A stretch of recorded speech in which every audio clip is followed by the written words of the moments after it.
start. Mr. President, ladies and gentlemen, I am happy to be here today to receive this degree of Doctor of Laws from this university. This university is well known all over the world and was established during our freedom struggle to provide education to students who came out of their schools and colleges at the call of the national movement.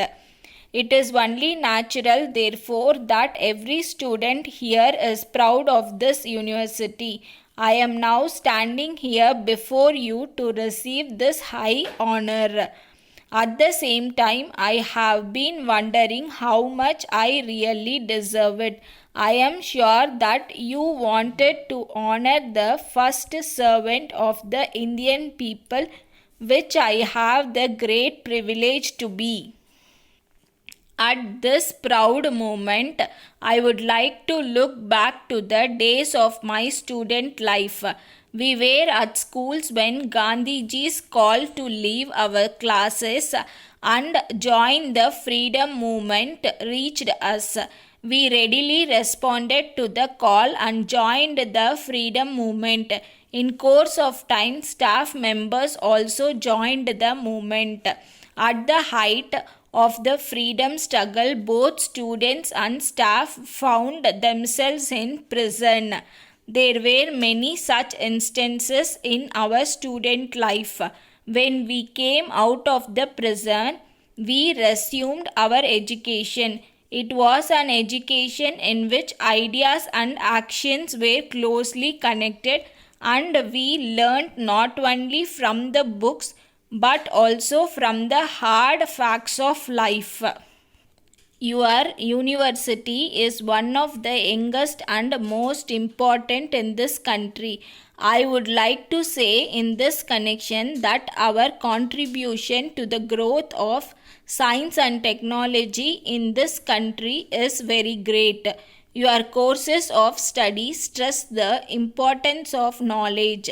They are designed to develop a rich and full personality of your students to face the challenges of the present age. I have no doubt that your efforts will bring good results in due course.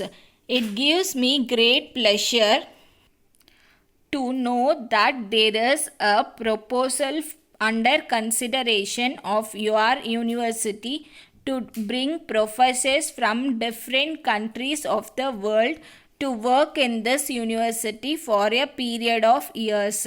I have every hope that such a step will help to have closer understanding among different countries. I wish your proposal all success. I would like to say a few words about women's education and their role in the present context. There is a change in outlook among the women of our country after independence. During the struggle for independence, Gandhiji gave a great lead and the women of our country took a most important part in getting freedom to our country. However, after independence, their role has changed and they are now engaging themselves in various development activities. Education is an important part of our social life. At the same time, it is most important that both boys and girls should be given proper education. If boys alone are educated, then perhaps half of our population will be denied the knowledge of what is happening in our country.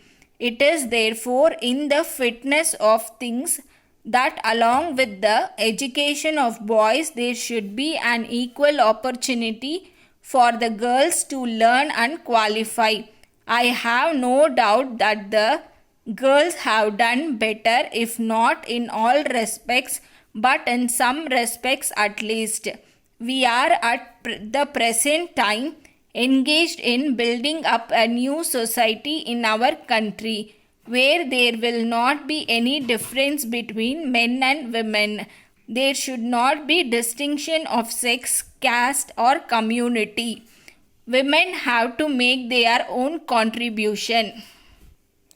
Letter dated 24th July 1984 from the sales manager Mrs. John and Company, Bombay, to the proprietor, Royal Publishers, Madras. Dear Sirs, we are in receipt of your letter of the 15th instant, and we have great pleasure in sending you the following reply. We have today sent to you by separate parcel 3 dozen copies of book on the general knowledge and 6 copies of English dictionary. We hope and trust that the parcel will reach you safely as early as possible. We very much regret to inform you that it has been impossible for us to publish the other books as advertised by us recently. We, however, hope that by the end of this month we shall be able to let you have the desired copies. We would like to inform you in this connection that Mr. Rajan is writing several books which we hope will be ready for publication at an early date.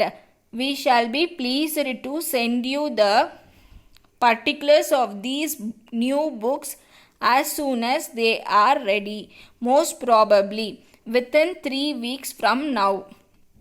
Our next list will therefore include several new books which will interest you. For example, it will furnish full particulars of new series of educational and scientific books. These books, in our opinion, will replace certain books. Looking forward to your continued patronage and assuring you of our best service at all times. Yours faithfully. Stop.